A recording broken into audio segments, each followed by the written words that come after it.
personal ang pangit nila. Per Duterte sa kalam, ang puon nilang nakadaya, pero silang diablos. Eto na, mga papatawag ng NBI. Rest in peace, rest in God's glory.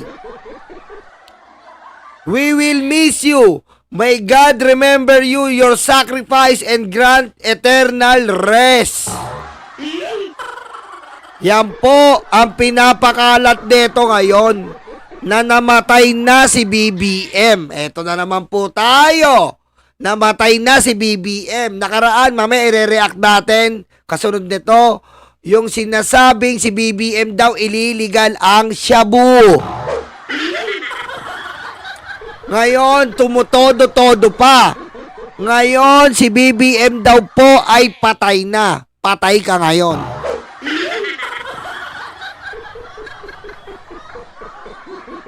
Eto po ang nag-post niyan. Itsura pa lang, kupal na.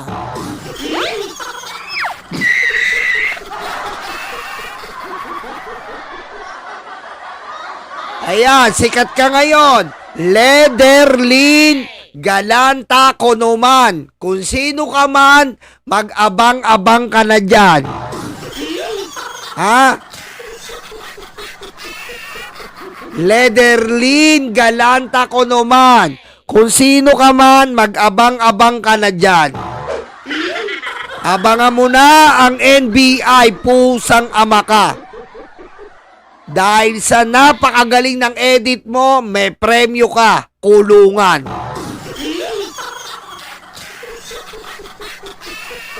Ha?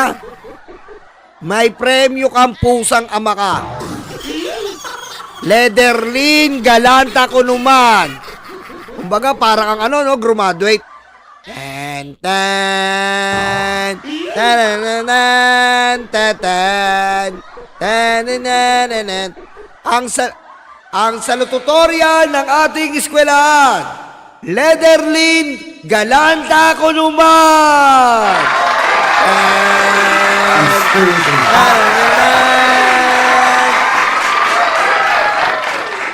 Ayan po ang ating salututorial, Lederlin Galanta Konoman. NBI paunang tawag.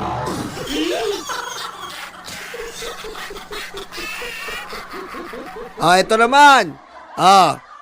Ito naman po, si BBM, putik, hinubaran.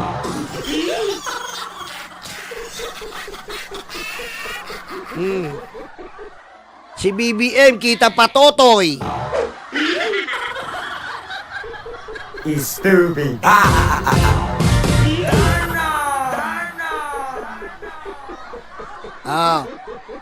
Yan na lang gagawin nyo, mag-fake news. Anong sabi? Ang ating valedictorian. Tan tan tan tan tan. JC Samonte Tale.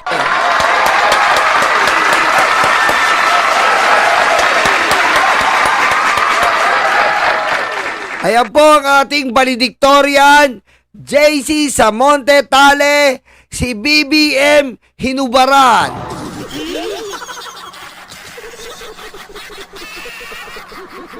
Yan po ang valedictorian na pusang ama. Yan mga itsura, no? Ay, mga itsura, nang gigipal pa lang itsura ang putik na mga to. Wala talagang makain siguro to, kaya nagpe-fake news na lang eh.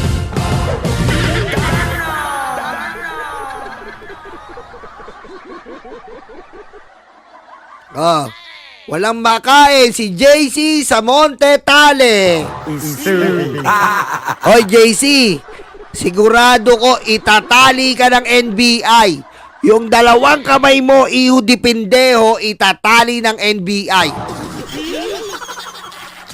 Sabi ko sa iyo yan, kupal ka. Tignan natin ngayong kakupalan mo kung uubra yung kukupal-kupal ka ngayon. Eto na, eto yung isa.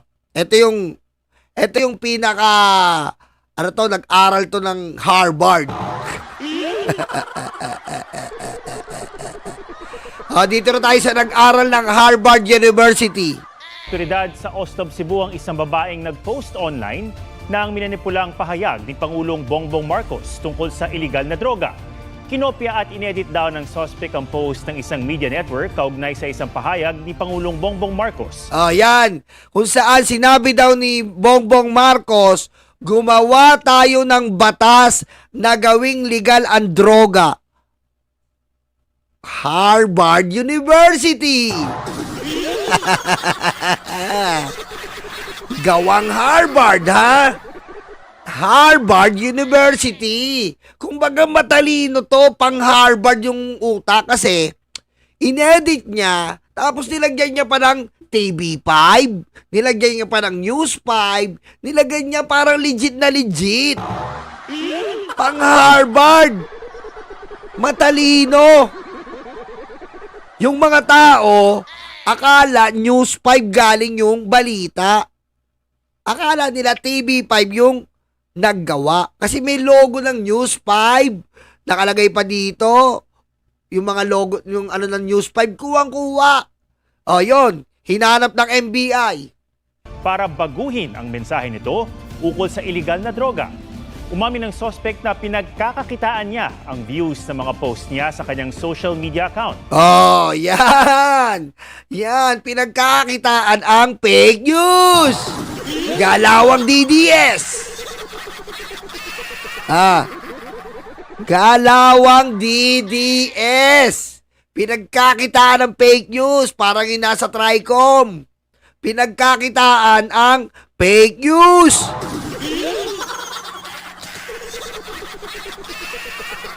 Abot-abot naman ang pagsisisi ng suspect at nanawagang patawarin daw ng Pangulo dahil nawalan daw siya ng trabaho.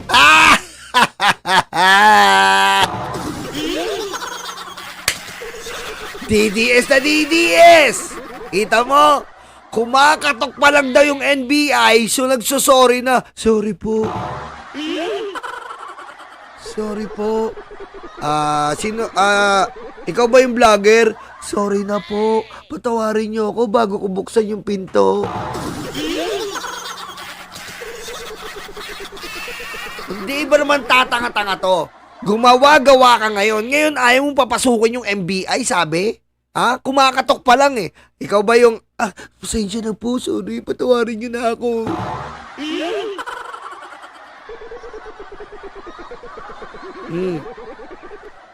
Yan ang sinasabi natin. Gagawa-gawa kayo ng, tulad doon nasa Tricom. Opo, sinungaling po ako. Opo, fake news po ako. Parehas na mindset. Diba? Parehas na mindset. Hindi pa tinatanong, opo, Sir Amante, sinungaling po ako. Opo, fake news po ako. Fake news po ako, pro-China po ako.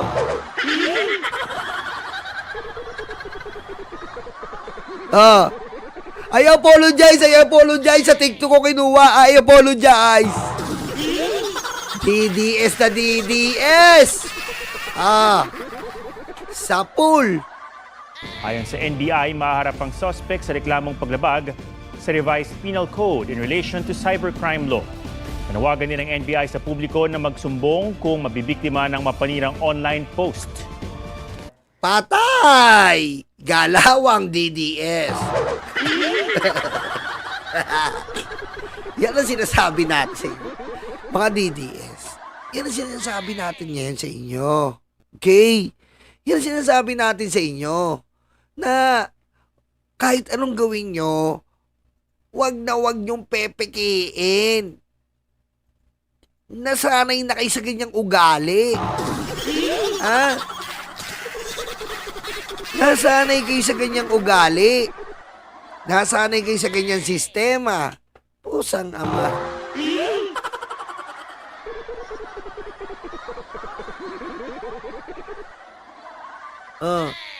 Ito pa, dagdag na natin sa fake news to.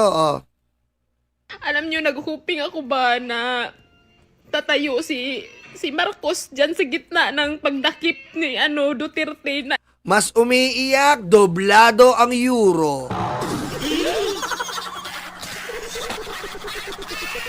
Mas umiiyak, doblado ang euro. Itigil to. Magkaisa tayo. Pero Ang bobo ka agad, magkaisa tayo.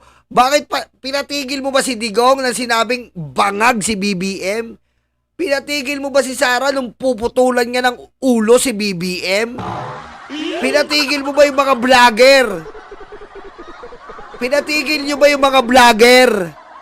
Nang dire-diretso sinisiraan, adik ang buong pamilya ni BBM. May pa USB pa kayo. May pa pulburon video pa kayo. Pinatigil nyo ba? Ha? Tapos ibabaling-baling nyo kay Bongbong. Ang dapat pinatigil nyo ngayon, si Trillanes.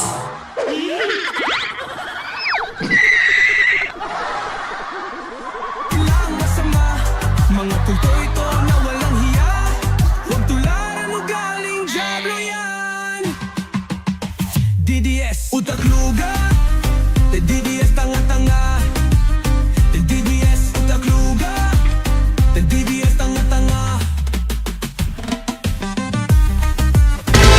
Bobo. hindi ginawa. Parang wala talaga siyang statement, no? Wala nga siyang statement. Kasi nga, kayo ang nang asur. Diba? Kaya hindi siya nagbigay statement. Disturbing. Diba?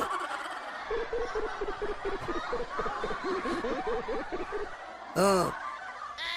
Diba? Humingi kayo ng tulong sa China, wag sa United States. Dahil kahit anong pilit, hindi na didikit. Disturbing. Parang wala talaga siyang pakialam ba na kahit pa paano naging, naging friends naman sila. Yun nga, akala ni BBM, may engagement. May engagement sila. Kaso, di ba, traitor. Traitor pala, mga Duterte. Kaya si BBM, dinala sa dahig. Naging kasama niya noong nagkampanya silang dalawa. Parang, ang sakit sa dibdib bilang isang Ang sakit dibdib mo, inom ka asido. Pag inom ka asido, wala na sakit dibdib. Diba? Ginawa, pakiramdam. Diba? Makakita ka ng clouds. Disturbing. Okay. Pag masakit ang dibdib, inom ka ng asido. Tapos biglang pagmulat mo, may mga clouds. May liwanag. Makikita mo San Pedro, sabihin sa'yo San Pedro, sa baba.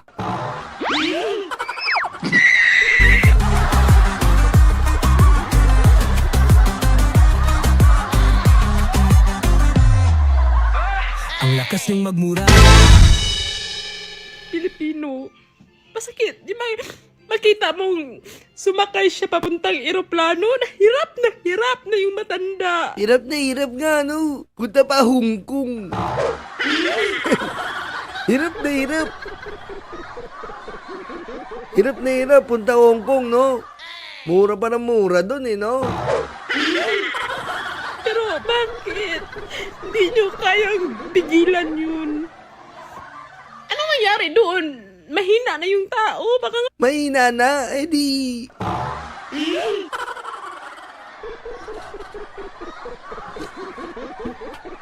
Mahina na, bilang yung fentanyl. Disturbing. mamatay pa si Duterte sa aeroplano.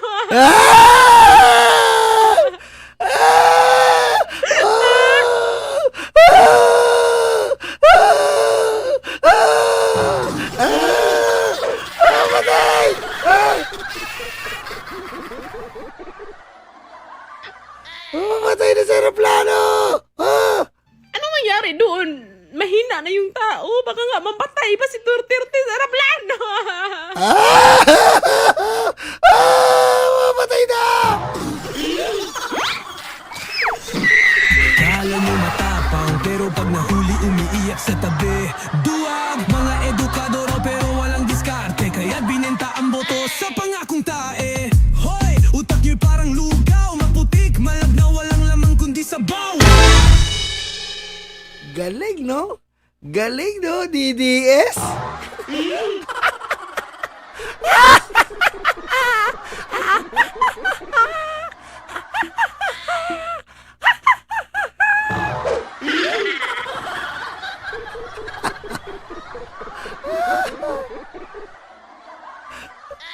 Galing ang puti. Ay, ito. Dahil sa solid Duterte ang BARMM, Oh. pinilit bilhin ng mga Marcos ang BARMM sa halagang 485 million para Ikaw? Nakita mo si Kamandag? Ha? Wala si para Eduardo eh. Eh kung pinapasampal kita sa tarugo ni Kamandag para matino ka. Ha? Ito yung mga ganitong babae. Masarap sampalin ng tarugo to eh. Pinagbili daw yung binili daw ni BBM yung barm. Para bibili yung barm. Wala na maiboboto sa padapa. Eh kung pinapasampal ka sa tarugo ni Kamandag, ha? Nang matinu-tinu ka, ano pa? Ba't pabibili ni BBM yun? Wala na kayong kandidato.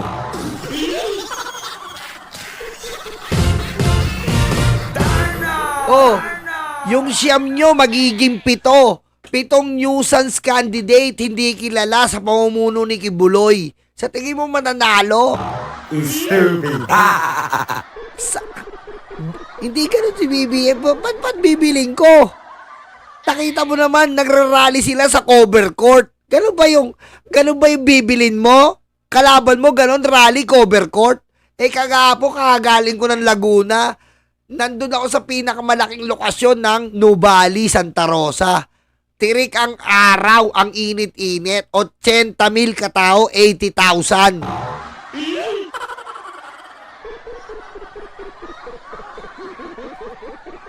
Bakit niya bibilin? Pag binili niya, anong gagawin niya? Sigurado ba maiboboto yung alyansa doon? Eh, maka Duterte nga, bobo ka? Bobo! dahil sa solid Duterte ang BARMM, Oh, pinilit bilhin ng mga Marcos ang BARMM sa kita mo, logic pa lang, bobo na. Solid Duterte nga eh, ba't bibilin?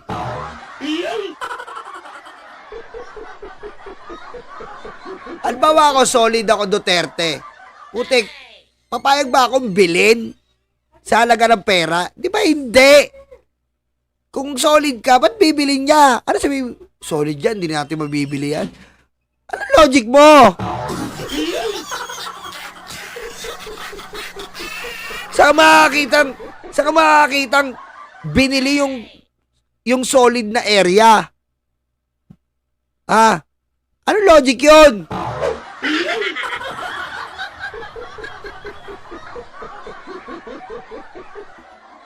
Ang bobo. O parang yan ba? MBMB.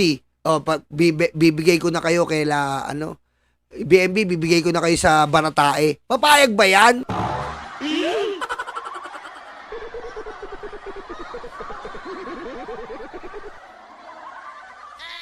halagang 485 million. 485 million? Ha? Ilan ba po? Ay, nako. Sa goal na 12-0 vote para sa senatorial slate ni BBM sa darating na eleksyon.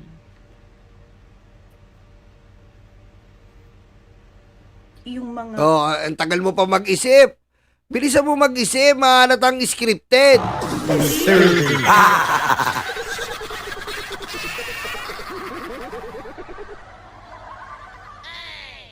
yung mga pro-Duterte ngayon sa BARMM na natitira, iniisa-isa nilang patayin or patahimikin. So, eto ngayon ang nangyayari sa Pag pinatay niya ba yung isa-isa doon? Ilan ba populasyon ng BIRMM? Mas malaki pa ba yan sa Manila?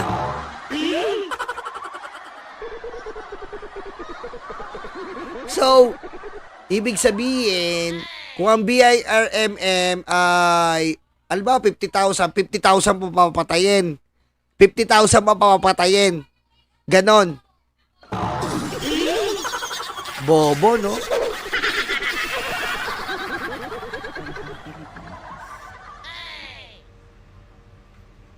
Malala.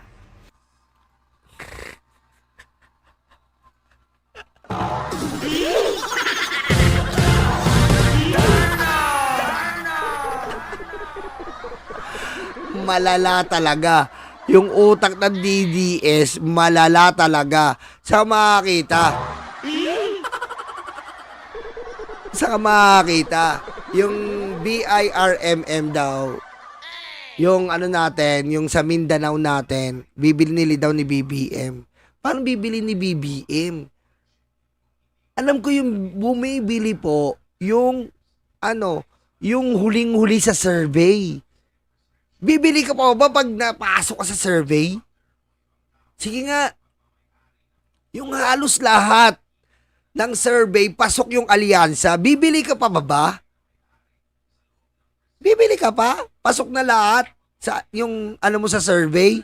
Bibili ka pa ba? Ang bibili lang yung hindi pasok sa survey kasi mag-aabol sila. Huwag kang bobo ka.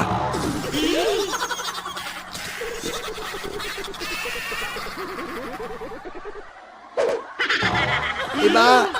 Yun ang bibili. O, pakinggan muna natin to.